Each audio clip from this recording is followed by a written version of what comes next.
morning, Mark Bayley from FIIG Securities. Mark, European bank stress test, we heard there, left out some key elements in terms of the impact of negative interest rates. That was interesting, wasn't it? I mean, how reliable can they be? Yeah, I mean, there's been a bit of criticism that it wasn't a pass and fail this year. It's kind of just setting out a few conditions and a few examples of, the stresses that you would take going forward. And in terms of those negative rates, that's been a huge concern for investors in terms of the compression that you're seeing on net interest margins and the ability to generate income. And that's why you're seeing whenever the Fed is kind of holding off pushing rates higher, the banking sector in the States does kind of underperform because it needs those higher rates to increase its net interest margin.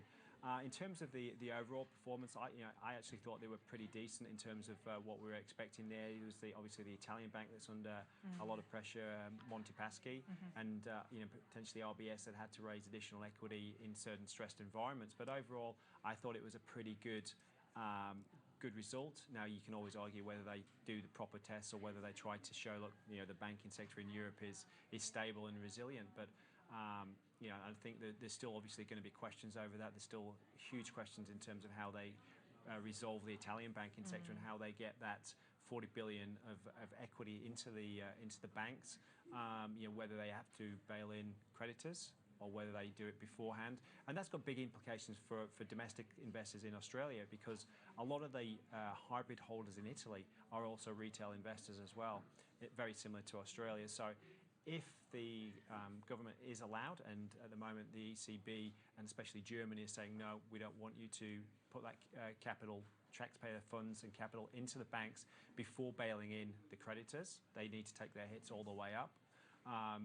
And if that was to happen that way, and the creditors did take the hits, then potentially global hybrids would see a bit of a leg lower, and Australian hybrids as well would probably be caught in that downdraft on a relative value basis.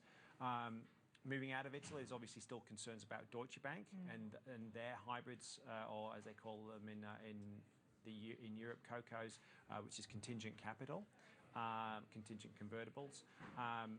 They've started the year at 92, probably traded down as low as in the low 70s and now in the high 70s. So they've been volatile, and there's concerns there in terms of how their earnings are going to be.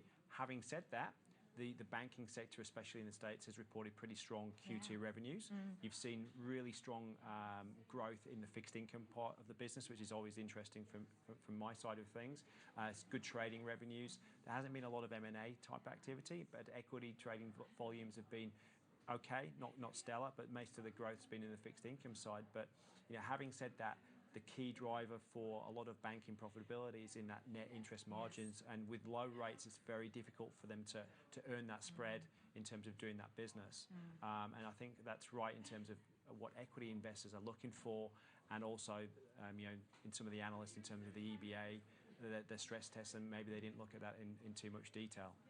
Yeah, it's interesting. As you say, low interest rates, I mean, can boost their lending book, I guess, for mortgages and so forth, but obviously not good for margins there. I guess it's a similar scenario for our banking sector, and we're just about to come into our own reporting season as well. So any expectation in terms of what we can expect for the major banks here? Look, I guess in terms of the lower the interest rates are, it is going to have an impact on their net interest margins. But as you rightly point out, it does benefit them from them in terms of lower corporate defaults that come through in terms of their corporate loan book, and in terms of their residential mortgage book as well. The low interest rates do help that perform as expected and to plan.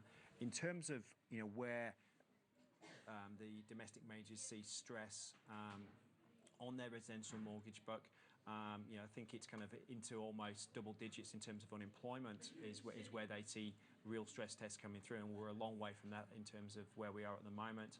And in terms of the kind of the stress in terms of the payments, a lot of people have been using the low interest rate environment to get ahead of their payments. So even if they did lose their job, they'd probably have 2 or 3 months buffer to help pay some of their that mortgages payments, even without drawing on any savings that they had. So I think in terms of the stress that we're seeing in the banking system because of the low rates, it is obviously benefiting, but it is difficult for them to generate any kind of net interest margin. So I think it's going to be tough going forward, and that again boils back to the equity side of things.